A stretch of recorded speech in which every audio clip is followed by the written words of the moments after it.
ఝాన్సీ అనే నేను నా హక్కుల కోసం పోరాడడానికి సిద్ధంగా ఉన్నాను. మరి మీరు? మౌన పోరాటం, మౌన పోరాటం.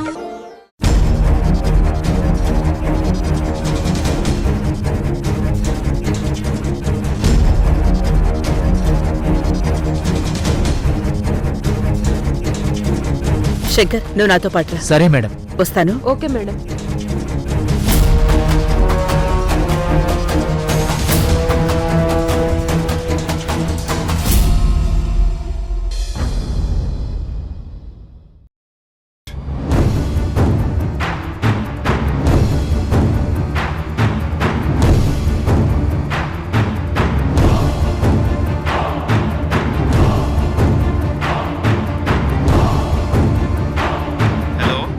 సార్, మా అమ్మ ఏమైనా కాలేజ్ దగ్గరకు వచ్చిందా?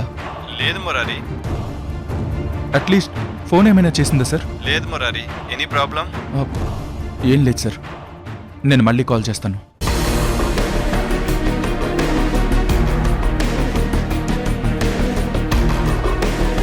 ఆ అజ్ఞాన వ్యక్తి ఎవరు? అసలు వాళ్ళు తీసుకువెళ్ళింది దుర్గనా జానకినా? నక్షత్ర, తప్పుకో. అమ్మేది? ఇది ఇంకా బాగుంది. నేనేదో ఆవిడ్ని నా హ్యాండ్ బ్యాగ్ లో పెట్టుకుని తిరుగుతున్నట్టు అడుగుతున్నావేంటి? అవును, అమ్మ ఎక్కడుందో ఖచ్చితంగా నీకు తెలుసు. రా వెళ్దాం. ఎక్కడికి? అమ్మ దగ్గరికి. అమ్మ దగ్గరకా?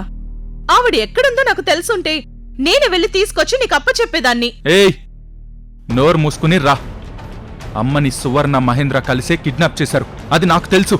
మురారి, తెలిస్తే వెళ్ళి వాళ్ళనే అడిగి మీ అమ్మని ఇంటికి తీసుకొచ్చేయచ్చు కదా, మధ్యలో నక్షత్రం ఎందుకు?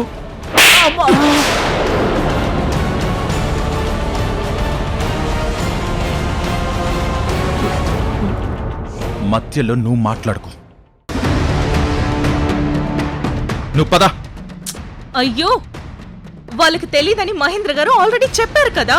అయితే సువర్ణ దగ్గరికి వెళ్దాం, పద. ఆవిడతో కూడా మాట్లాడాను, ఆవిడికి ఏం తెలీదంట. నేను నమ్మను. వాళ్ళు చేయకపోతే ఇంకెవరు చేస్తారు కిడ్నాప్? రా వెళ్దాం, రా. అయ్యో మావయ్య, నువ్వైనా చెప్పు. వద్దు తెల్లో, మాట్లాడితే చాలా గట్టిగా కొడుతున్నాడు. నేను మాట్లాడను. నువ్వు రా. మురారి, ఆగు. తన్నెక్కడికి తీసుకెళ్తున్నావు? నీకు అసలు బుద్ధుందా? కడుపుతో ఉన్న ఆడపిల్లతను. వదినా, నువ్వు అడ్డు తప్పుకో. పిచ్చి పిచ్చి పనులు చేయకు. నీ ఇష్టం వచ్చినట్టు చేస్తే ఊరుకోను. ముందు నక్షత్ర చేయి వదులు. లేదు వదినా, అమ్మని దాచిపెట్టి నాటకాలు ఆడుతున్నారు. ఏయ్, ఏంటి అమ్మ అమ్మ అని ఓ తెగగించుకుంటున్నావు? అసలు ఇన్ని రోజులు ఇక్కడుంది మీ అమ్మ కాదు తెలుసా?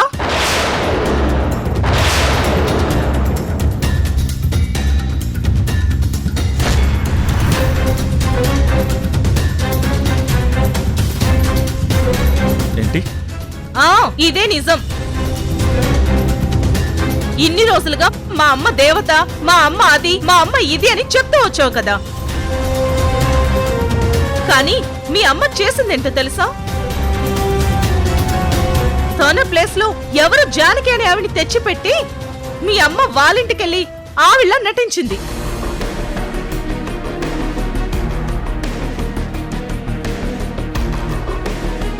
ఏయ్, మా అమ్మ గురించి పిచ్చి పిచ్చి స్టోరీలు చెప్పావంటే?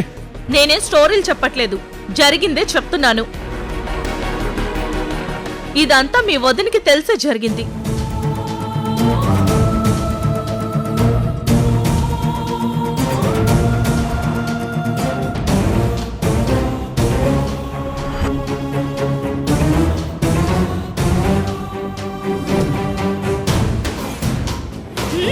తనేమీ చెప్పదు, తేలు కుట్టిన దొంగ.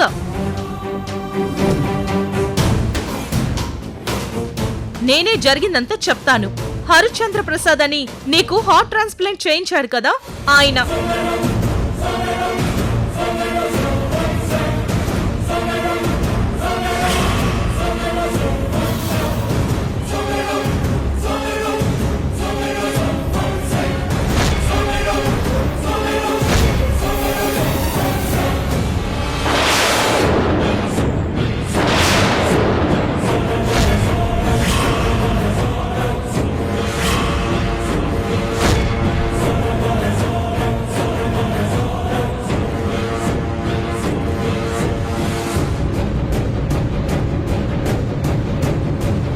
ఇదిగో ఈ ఫోటో చూడు.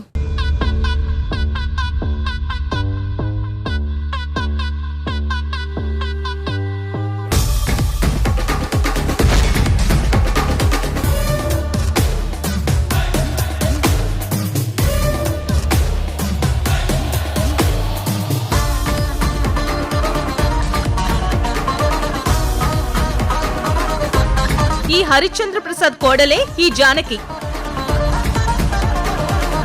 ఈ జానకే ఇన్ని రోజులు వచ్చి మన ఇంట్లో మీ అమ్మలా నటించింది. మీ అమ్మ ఇప్పటికీ వాళ్ళ ఇంట్లో జానకిలా నటిస్తుంది.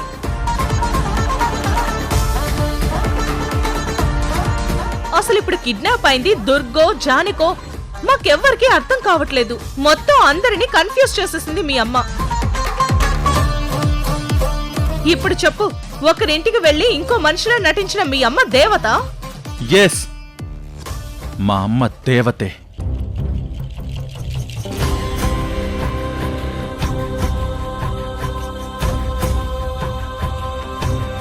నిజంగా చాలా గొప్ప పనిచేసింది మా అమ్మ. మురారి,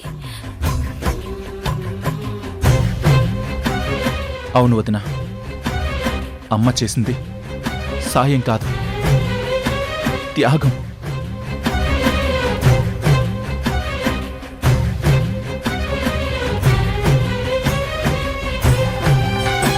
ఏంటలా చూస్తున్నావు? నేను ఈరోజు బతికుండడానికి కారణం ఆ హరిశ్చంద్ర ప్రసాద్ గారే.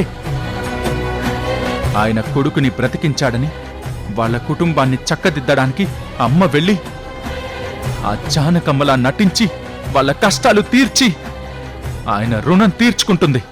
మురారి, అది పాపం అమ్మ వాళ్ళింట్లోకి వెళ్ళి ఎన్ని కష్టాలు పడిందో.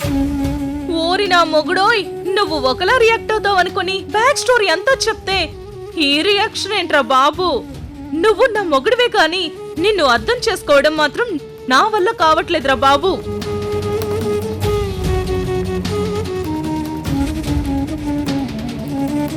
నాకిప్పుడంతా అర్థమైపోయింది. మహేంద్ర వాళ్ళు కళ్యాణరాముడు గారితో సంతకాలు, నేను వాళ్ళింటికి వెళ్ళడం. ఎస్, నేను వెళ్ళింది వాళ్ళిల్లే. వదినా, నాకు తెలుసు వదినా, ఆ మహేంద్ర విశాలాక్షి ఇద్దరు ఎంత పెద్ద దుర్మార్గులో దొంగలో నాకు బాగా తెలుసు. ఆ కంపెనీలో వాళ్ళెంత డబ్బు దోచుకున్నారో నాకు తెలుసు.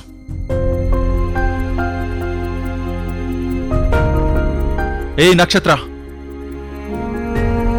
నిజంగా మా అమ్మ చాలా గొప్ప పనిచేసింది. చాలా గొప్ప పనిచేసింది. ఎస్, మా అమ్మ దేవతే.